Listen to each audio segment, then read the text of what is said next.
करो भाई, बंद करो स्मार्ट मीटर, बंद करो स्मार्ट मीटर, बंद करो स्मार्ट मीटर, बंद करो स्मार्ट मीटर, बंद करो,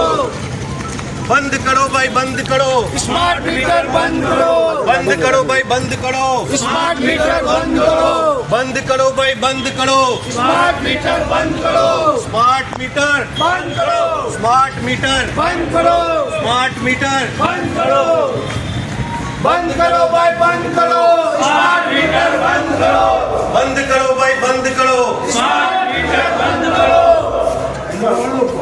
स्मार्ट मीटर बंद करो, बंद करो भाई, बंद करो स्मार्ट मीटर, बंद करो, बंद करो भाई, बंद करो स्मार्ट मीटर, बंद करो, बंद करो भाई, बंद करो स्मार्ट मीटर, बंद करो, प्रजाने राहत आपो, छूटो मीटर आपो,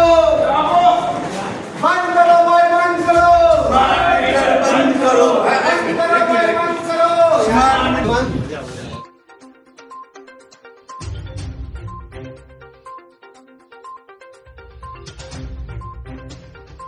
પીજીવીસીએલને એક આવેદનપત્ર માટે અહીંયા અમે ઉપસ્થિત છીએ કે વેરાવળ શહેરમાં છેલ્લા 8 દિવસથી સ્માર્ટ મીટર લગાવવાની કામગીરી થઈ રહી છે। આ સ્માર્ટ મીટરનો ગુજરાતભરમાં ઠેર ઠેર વિરોધ એ નોંધાઈ રહ્યું છે, જ્યારે વેરાવળમાં પણ આ સ્માર્ટ મીટરની કામગીરી છે એ શંકાસ્પદ લાગે છે। ગુજરાત સરકારનું કામ છે કે લોકોની પડતી તકલીફમાંથી તેમને રાહત અપાવવી, પણ ખબર નથી પડતી કે જે લોકો પૈસા લઈ અને વીજ ઉપયોગ કરે છે છતાં પણ શા માટે તેમને સ્માર્ટ મીટર નાખી અને તકલીફ આપવામાં આવે છે। દિલ્હી જેવા રાજધાનીની અંદર વીજ જોડાણ લોકોને ઘણા બધા યુનિટો ફ્રી આપવામાં આવે છે, પણ સમગ્ર ભારતની અંદર જો સૌથી મોડું અને મોંઘું વીજ જોડાણ આપવામાં આવતું હોય તો એ ગુજરાત સરકારમાં છે। આમાં કંઈક મોટું રંધાઈ રહ્યું છે। અદાણી જેવી કંપની પાસે મોંઘા યુનિટો લઈ અને લોકોને પધરી આપવામાં આવે છે અને સોલારનો ઉપયોગ કરવામાં આવે, સસ્તું વીજ લેવામાં આવે અને મોંઘું અદાણી દ્વારા વેચવામાં આવે, તેમાંનું મોટું કારસ્તાન છે। અમારે સૌની એની ડિમાન્ડ છે અને એવી માંગ છે કે ગરીબ લોકો આજે પોતાનું પેટ ભરવા માટે ત્રાહિમામ થઈ ગયા છે, તો આવા સ્માર્ટ મીટર જે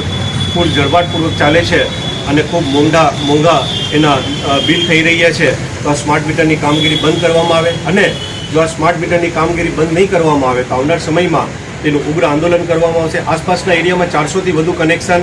એ પીજીવીસીએલ વેરાવળ આપેલા છે। જો એ આવનાર 10 દિવસમાં આ કનેક્શનને નહીં હટાવે તો અહીં કચેરીએ અમે સૌ ઉપવાસ આંદોલન કરીશું। આજે કેટલા લોકો આવ્યા છે અને કાળી પટ્ટી ખાસ કરીને ધારણ કરીને આવ્યા છે, વિરોધ કર્યો છે, શું કહેશો? આ કાળી પટ્ટી છે એ સંવિધાનમાં લોકશાહી માટે જે છે એ વિરોધની નિશાની છે, અને આ સ્માર્ટ મીટર માટે અમે વેરાવળના સૌ શ્રેષ્ઠીઓ જે અહીં ભેગા થયા છે, તેમાં વેપારી આલમના, રાજકીય આલમના, સામાજિક આગેવાનો એ બધા ભેગા થયા છે, અને તેમની એક જ ડિમાન્ડ છે કે લોકોને સ્માર્ટ મીટરથી ખૂબ મોટી તકલીફ પડી રહી છે અને આમાં કંઈક પણ એવું રંધાઈ રહ્યું છે કે જેના કારણે લોકોને ખૂબ પરેશાની થઈ રહી છે। અમારી માંગ એક જ છે કે સ્માર્ટ મીટરને રોકવામાં આવે અને લોકોને મરજિયાતપણે જે મીટર ચાલે છે એને યથાવત રાખવામાં આવે, સ્માર્ટ મીટરની કામગીરી